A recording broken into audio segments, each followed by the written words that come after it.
এই কথা ভাবছিল, তখন হঠাৎ করে এক সাধু বাবা রোহিতকে দেখে রোহিতের দিকে এগিয়ে আসে।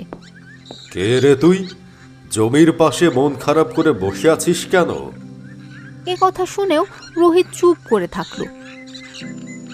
তারপর সাধু বাবা ওর কাছে আসলো আর বলল, তোর কি হয়েছে? তুই এই মাঠের পাশে বসে আছিস কেন মুখ গোমড়া করে?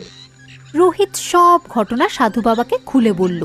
শুনে সাধু বাবাও একটু কষ্ট পেল, আর সে রোহিতকে সান্ত্বনা দিয়ে বলল, আচ্ছা, এবার বুঝলাম তোর গোমড়া মুখ করে বসে থাকার কারণ। আচ্ছা, তুই এখন কি চাস বল। সাধু বাবা, আমাকে এমন কিছু দিন যাতে ওর ধান নষ্ট হয়ে যায়। দিতে পারি, কিন্তু তাতে আমার কি লাভ হবে? আমি যে লাভ ছাড়া কোনো কাজ করি না। আপনার যত টাকা লাগে আমি দেব। আমার যতটুকু ফসল হয়েছে, দরকার হলে